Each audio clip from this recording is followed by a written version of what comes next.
বিসমিল্লাহির রহমানির রহিম। আপনারা দেখতে পাচ্ছেন যে আমার চায়না কমলার গাছ। এই হচ্ছে চায়না কমলার গাছ।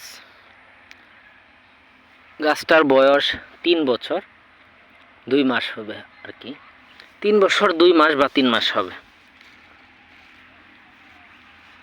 এই যে দেখতে পাচ্ছেন যে একদম মাটি থেকেই ফল ধরে আছে।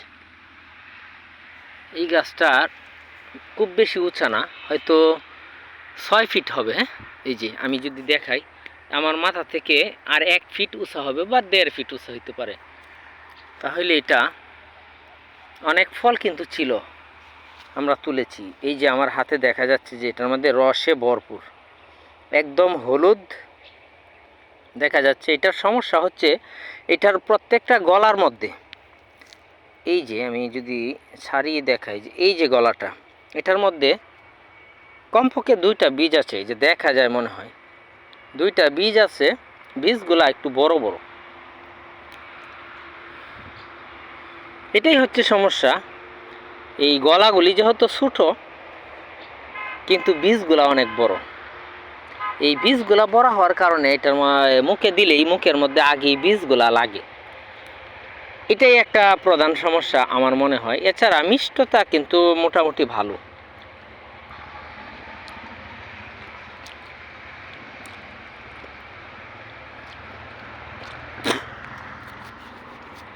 আপনারা যদি দেখেন যে মিষ্টতা মোটামুটি অনেক।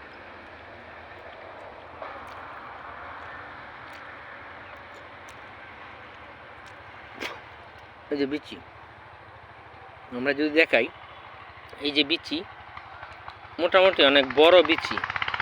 এরকম 2টা, কোনোটার মধ্যে 3টা,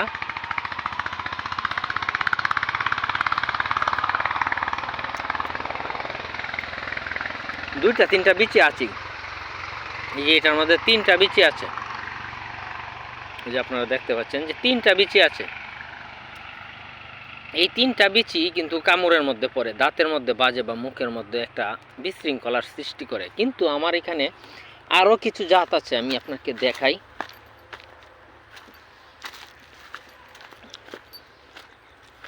এই যে একটা গাছ, এটা হয়তো 5 ফিট হয়েছে। এটার মধ্যেও কিন্তু মাশাআল্লাহ ভালো ফল আছে। এই গাছটা হচ্ছে ম্যান্ডারিন।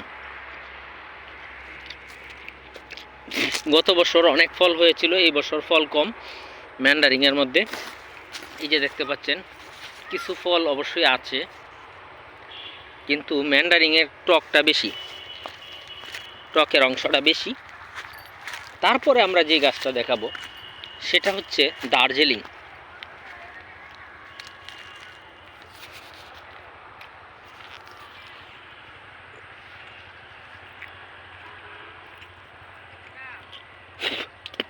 মোটামুটি হ্যাঁ, না লাউয়ের চারা নাই। এই যে এটা হচ্ছে আপনার দার্জিলিং, মোটামুটি 8টা বা 10টা 1 কেজি হবে। আমরা যদি দেখাই, এই গাছটার মধ্যে মোটামুটি 12-13টা মনে হয় হয়েছে।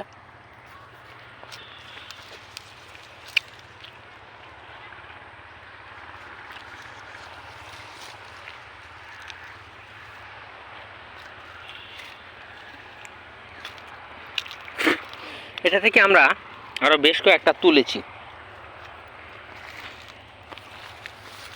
এটার মধ্যে এই যে একটা ফল দেখা যাচ্ছে, খুব বেশি ফল আসে নাই।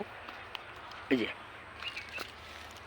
এটা যদি দেখাই, এটাও দার্জিলিং। দার্জিলিংয়ের গাছ ছিল 10টা, 10টার মধ্যে আমার 2টা গাছ মারা গেছে। 2টা গাছ মারা গেছে। আমি যেটা দেখাতে চাচ্ছি সেটা হচ্ছে যে দার্জিলিংয়ের সাইজটা মোটামুটি বড়। এই যে এখানে আমরা 2টা গাছ মারা গেছে, ওইখানে একটা গাছ ছিল, এখানে একটা গাছ ছিল। 2টা গাছ মারা গেছে, আমার 10টা গাছের মধ্যে 2টা গাছ মারা গেছে। আমি যেটা দেখাতে চাচ্ছি যে আপনাদেরকে আমি যদি দেখাই যে এটার সাইজ কিন্তু অনেক বড়, একদম মালটার মতো সাইজ। হ্যাঁ, বাড়ি 1 যে মালটা আছে ওই মালটার মতো সাইজ হয়, কিন্তু চায়না কমলাটা অনেক ছোট হয়। আমরা যদি দেখি যে হ্যাঁ, এখানে যদি দেখি যে এই যে দেখা যায় যে অনেক বড়, এবং পিছনের সাইডটা আমরা বাজারে যেইটা কিনতে পাই যে পিছনের সাইডটা একটু নিচের দিকে ডাবানো, উপরের দিক দিয়ে এই যে দেখা যায় না, মোটামুটি বড়। এটাই হচ্ছে দার্জিলিং।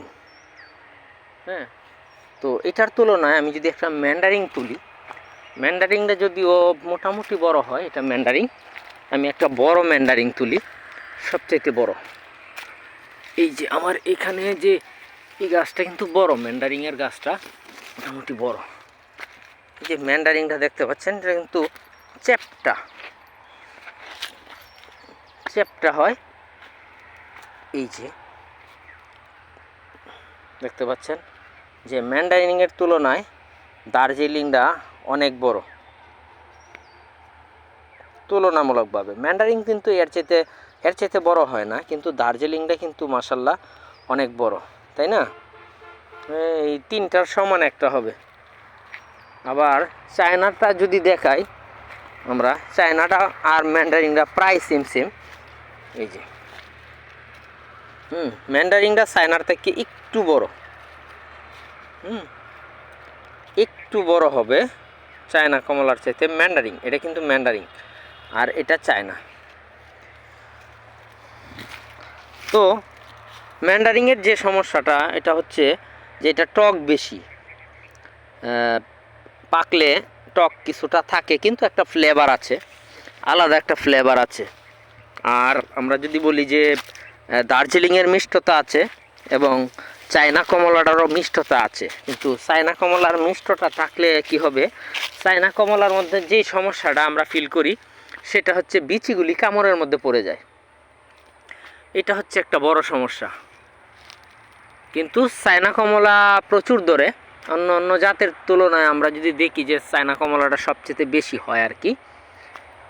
তো আমার কাছে পছন্দনীয় জাত হচ্ছে দার্জিলিং। কেন? এটার বাজার মূল্য বেশি থাকবে, যেহেতু বড়, সাইজে বড় এবং পাকলে মিষ্টি হয়। পাকার আগে যদি কেউ দার্জিলিং কমলা খায় তাহলে সে খাইতে পারবে না, কারণ প্রচুর টক হয়, প্রচুর টক। কিন্তু যখন এটা পেকে যায় তখন কিন্তু মিষ্টি হয়ে যায়। অনেকে হয়তো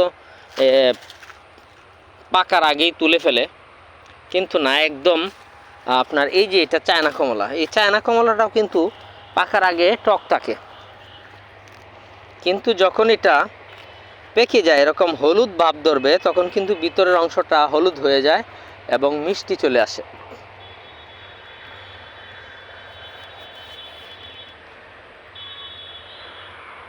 আমাদের এই বাগানে প্রায় 70টা চায়না কমলার গাছ আছে, যদিও কয়েকটা গাছ মারা গেছে। আর দার্জিলিং ছিল 10টা, এর মধ্যে 2টা গাছ মারা গেছে। এইটা হচ্ছে দার্জিলিং। আবার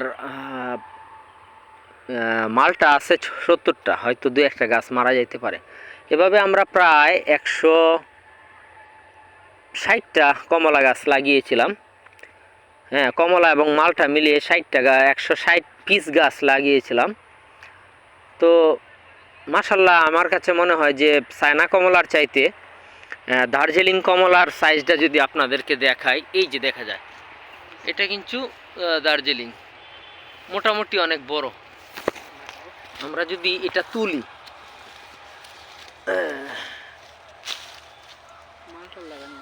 হ্যাঁ, একদম বাড়ি মালটা ওয়ান যতটুক বড় ঠিক ততটুক বড়। এই যে আমি যদি দেখাই, এটা হচ্ছে ম্যান্ডারিং, আমার হাতের নিচে যেটা, এটা হচ্ছে ম্যান্ডারিং, আর এটা হচ্ছে দার্জিলিং। তো তুলনামূলকভাবে দার্জিলিংটা এই ম্যান্ডারিংয়ের 3টার সমান হবে। দেখা যায় যে 3টা দার্জিলিং, একটা এই কি বলে এটা ম্যান্ডারিং 3টা এবং দার্জিলিং 1টা, এরকম হবে। তাহলে যে আমার মনে হয় যে কমলা চাষ করলে অবশ্যই দার্জিলিং করতে হবে। আর যদি মালটা চাষ করা হয় তাহলে হয়তো হলুদটা ভালো হতে পারে, আমি জানি না। হলুদ মালটা আছে, আমি জানি যে মিশরীয় একটা মালটা আছে, ওটা করতে পারেন। বাড়ি ওয়ানও প্রচুর হয়। এবং পানি লেগে গেলেও মালটা গাছের তেমন কোনো ক্ষতি হয় না, কিন্তু কমলা গাছের মাধ্যমে যদি পানি লেগে যায় তাহলে কিন্তু গাছ বাড়ে না, ছত্রাকে ধরে যায় শিকড়ের মধ্যে এবং গাছ মারা যায়। তাহলে অবশ্যই যদি আপনারা কমলা গাছ লাগান তাহলে অন্তত 10 ফিটের ব্যাট করতে হবে। 10 ফিটের ব্যাট করে ব্যাট গাছ থেকে অবশ্যই সেলাই করে রাউন্ড করে আপনাকে 2 ফিট নিচে নামাতে হবে ড্রেন করে। যেমন আমার ড্রেনগুলো কিন্তু হয় নাই। আমার ড্রেন, এইগুলি ড্রেন বোঝা যায় না খুব ভালো, যেহেতু মাটি কুবায় সার দিছি আমি। এই যে ড্রেন, তো আমার ড্রেনগুলো পরিকল্পিতভাবে আমরা করতে পারি নাই, খুব ভালো করে করতে পারি নাই। এই যে এটা ড্রেন, আর এই হচ্ছে গাছ, গাছের বেড, এই ড্রেন, এই আবার গাছের বেড। তো আমার এইগুলি হচ্ছে পেয়ারা গাছ। আমরা পেয়ারা বিক্রি করে গাছ প্রুনিং বলে যেটাকে, ডাল ছাঁটাই করেছিলাম, এখন আবার এই যে পাতা ছাড়তেছে। এটাও দার্জিলিং। এই গাছগুলা দার্জিলিং। ফল অনেক বেশি আসতো, যদিও আমি মানে যখন ঔষধ প্রয়োগের প্রয়োজন ছিল আমার কিছু দেরি হয়ে গেছিলো, যেহেতু কমলা গাছে আপনার ফুলটা একটু দ্রুত হয়ে যায় আর কি, কি বলে, দ্রুত চলে আসে এবং দ্রুত এই ফুলটা সময় মতো যদি কীটনাশক বা অন্য অন্য ছত্রাকনাশক না দেওয়া যায় তাহলে ফুলটা ঝরে যায়। তো আমি যেহেতু মালটার সাথে মিলিয়ে ঔষধ স্প্রে করেছিলাম, যার ফলে আমি বুঝতে পারলাম যে মালটার থেকে 1 সপ্তাহ আগে আমাদের এই কমলার ফুলটা ফুটে যায়। তাই যেহেতু কমলা বা মালটার ফুল ফুটার পূর্বে ঔষধ দিতে হয়, তো আমি ঔষধ দিয়েছিলাম ফুটার পর। ফুটার পর ঔষধ দেওয়ার কারণে আমার অনেক ফুল ঝরে গিয়েছিল। তো চায়না কমলাটা মোটামুটি টিকে আছে। এই যে আপনারা যদি দেখেন, এটা চায়না কমলার গাছ, এই গাছটার মধ্যে কিন্তু মোটামুটি অনেক আছে, তাই না? এরকম চায়না কমলা প্রচুর ধরে।